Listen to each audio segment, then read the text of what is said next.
Welcome back to my channel. আশা করছি সবাই খুব ভালো আছো, সুস্থ আছো, সাবধানে আছো। আজ হচ্ছে মঙ্গলবার আর সকালবেলা আমি ঘুম থেকে উঠে পড়েছি। উঠে দেখো আমি ফ্রেশ হয়ে আমার সমস্ত কাজগুলো করে নিচ্ছি। আগে বিছানাটা আগে গুছিয়ে নিয়েছি, তারপর ঘরগুলো ঝাড় দিয়ে দিলাম। ড্রয়িং রুম, আমার রুমটা, রান্নাঘর আর এই বারান্দাটা ঝাড় দিয়ে নিলাম। আর এখন ঘরটা একটু মুছে নিচ্ছি। আর এখন দেখো আলনার উপরে এই জুতোগুলোর নিচে ধুলো জমেছিল, এগুলো একটু সাফ করে দিলাম। আর চলে এসেছি এখানে ব্রেকফাস্ট করতে। আমার ব্রেকফাস্ট ছিল আজকে ভাত আর আলুর তরকারি। আর আজকে ভাবছি একটুখানি বিরিয়ানি রান্না করব। তাই দেখো এখানে মাংসটা ম্যারিনেট করে রেখেছি সব মশলা টশলা দিয়ে। আর এই ঘরে দেখো এখানে পাটি পেতে পুজোসোনাকে শুইয়ে রেখেছিলাম। ওখানে পুজোসোনাকে স্নানটা করিয়ে নিলাম, স্নান করিয়ে আবার বিছানায় ওকে শুইয়ে দিয়েছি, ঘুম পাড়িয়ে দিয়েছি। আর ওর নোংরা যে কাপড়গুলো ছিল ওগুলো নিয়ে বাথরুমে রেখে দিলাম, ওগুলো স্নান করতে সময় ধুয়ে দেবো। আর এবার সময় নষ্ট না করে চলে যাব স্নানে, পুজোসোনা যেহেতু ঘুমিয়েছে। ও হ্যাঁ, এই শ্যাম্পুটা দেখো কাল আনিয়েছিলাম, আমার শ্যাম্পু শেষ হয়ে গিয়েছিল। এটা একটু হার্বাল টাইপের শ্যাম্পু, তো দেখি ইউজ করে হয়তো ভালোই হবে। তো এখানে দেখো স্নান করে চলে এসেছি, স্নান করে চলে এলাম। এবার সিঁদুর পরে নেব আর স্কিন কেয়ারটা করে নেব। আর একটুখানি যেহেতু আমি অনেক দিন ধরে আইব্রোটা প্লাক করিনি, তাই একটু কিরম যেন লাগছিল, তাই একটু আইব্রোটা একটু সেট করে নিলাম। তো এখন ভাল লাগবে। আসলে দেখবে যারা আইব্রো সবসময় প্লাক করো, তারা হঠাৎ করে অফ করে দিলে কিরম একটা যেন লাগে আইব্রো উঠে গেলে। তো এখন দেখো পুজোসোনা ঘুমিয়ে আছে। এবার আমি ঠাকুর ঘরে যাব, ঠাকুর প্রণাম করে আসব। স্নান করে সিঁদুর পরার পর আমি ঠাকুর প্রণাম করি। আর এখন যেহেতু আমি পুজো করি না, আমার শাশুড়ি মাই পুজো করে। তো যাই হোক, চলো এখানে ঠাকুর প্রণাম করে ঝটপট করে আমি রান্নাঘরে চলে যাব, কারণ আজকে যেহেতু বিরিয়ানি রান্না করব অনেকটা সময় লাগবে। তো চলো দেখতে থাকো। তো এখানে দেখো গোপাল সোনাকে কি সুন্দর লাগছে, আর মহাদেবও রয়েছেন। বিয়ের আগে আমি প্রতিদিন পুজো দিতাম। আমি গোপাল সোনাকে একবার পুজো না দিলে আমার ভালোই লাগতো না, কিন্তু এখন বিয়ের পর থেকে 1 বছর ধরে আর পুজোই দেওয়া হয় না আমার, কারণ দীক্ষা না নিলে নাকি পুজো দেওয়া যায় না। তো এখন চলে এলাম রান্নাঘরে। দেখো মাংসটা ম্যারিনেট করে রেখেছিলাম, এখন ঝটপট করে রান্না করে নেব। তো কড়াই গরম হয়ে গেছে, তো কড়াইয়ে এবার তেল দিয়ে দিচ্ছি পরিমাণ মতো। আর তেলটা গরম হতে দেবো কিছুক্ষণ, তারপর পেঁয়াজ, রসুন কুচোনো আর আদা বাটা দিয়ে দেবো, দিয়ে ভালো করে একটু লাল লাল করে ভেজে নেব।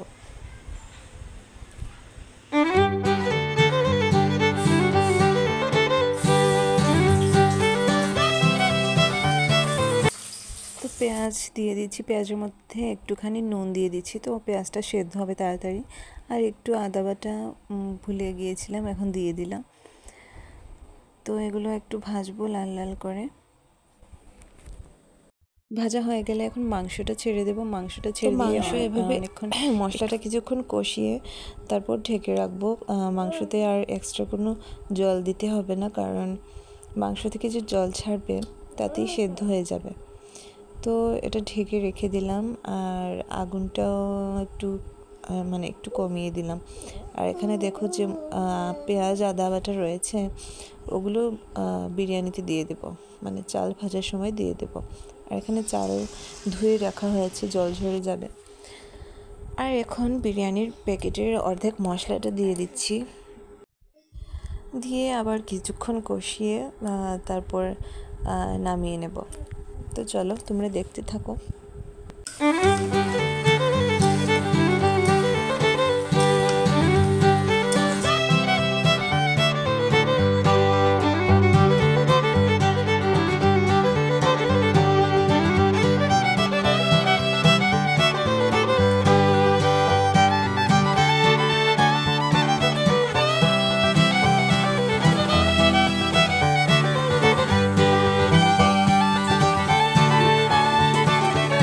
তো এবার দেখো মাংসটা নামিয়ে এখানে কড়াই বসিয়ে দিয়েছি, এখানে পরিমাণ মতো তেল দিয়ে দিচ্ছি। আর ভালো করে একটু গরম করে নেব, কারণ গরম না হলে আবার পুড়ে যাবে, মানে মশলাটা পুড়ে যাবে আর কি। তো আগুনটা একটু কম করে গরম করে নিচ্ছি একটা।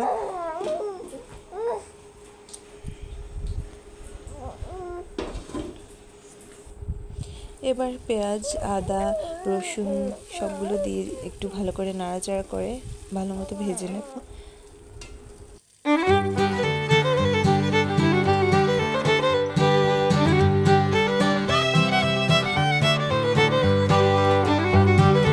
তো এখানে আমি এলাচ, দারচিনি একটু আলাদা করে রেখেছিলাম, ওগুলো দিয়ে দিচ্ছি। এগুলো হালকা হালকা করে ভেজে এবার চাল দিয়ে দেব।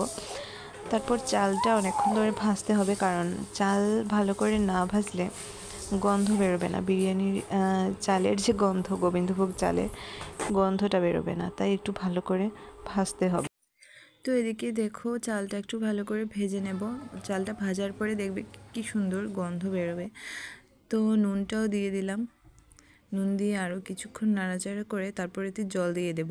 আর চালটা দিয়েছিলাম আমি 3 কাপের মতো, বড় কাপে 3 কাপের মতো চাল দিয়েছিলাম। আর জল দিতে হবে 4 কাপ, মানে তোমরা যতটা চাল নেবে তার একটু বেশি জল দেবে। তো আমি এখানে 4 কাপের মতো জল দিয়েছি, যেহেতু 3 কাপ চাল দিয়েছি। তো জলটা দেওয়ার পর আমি এখানে প্যাকেটের যে বিরিয়ানির মশলা ছিল অর্ধেকটা দিয়ে দেব। বিরিয়ানির মশলা দেওয়ার পর প্যাকেটের সব মশলা দিব। দেওয়ার পর গুঁড়ো দুধ দেব, আমুল দুধ 3 চা চামচ দিয়ে ভালো করে নাড়াচাড়া করে কিছুক্ষণ পর আমি কষা মাংসটা দিয়ে দেব। তো মাংসটা দেওয়ার পর আমি চুলার আঁচটা একটু কমিয়ে ঢেকে রেখে দেব। 7-8 মিনিটের মতো ঢেকে রেখে দিলেই হয়ে যাবে।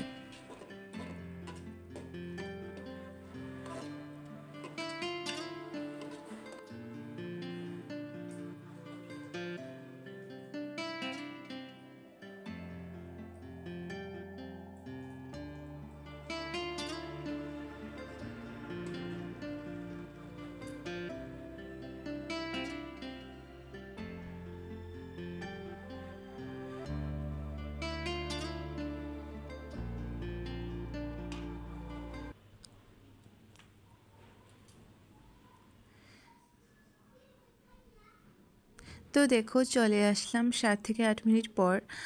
তো এখানে আমার বিরিয়ানি রেডি। এটা এখন কিছুক্ষণ নাড়িয়ে আমি আরও কিছুক্ষণ রেখে দেবো চুলার আঁচটা কমিয়ে। তো দেখো আমরা এখানে খেতেও বসে গেছি। আর দারুণ টেস্টি হয়েছিল কিন্তু বিরিয়ানিটা। তো আমরা খাওয়া দাওয়া তো করে নিলাম। খাওয়া দাওয়ার পর চলে আসলাম রান্নাঘরে। কিছু বাসন রয়েছে, এগুলো মাজতে। তো কড়াইটা মেজে চুলাটা মুছে রান্নাঘরটা একটু পরিষ্কার করে গুছিয়ে রেখে চলে আসব। তো দুপুরের মতো শেষ আমার কাজকর্ম এতটুকুই। এখন একটু গিয়ে ঘুমোবো। তো চলো আজকের মতো ব্লগটা এখানেই শেষ করছি। সবার যদি ভালো লেগে থাকে তাহলে অবশ্যই আমার চ্যানেলটা সাবস্ক্রাইব করে দিও, আর আমার ভিডিওটাকে একটা লাইক করে কমেন্ট করে আমার পাশে থেকো। তো টাটা।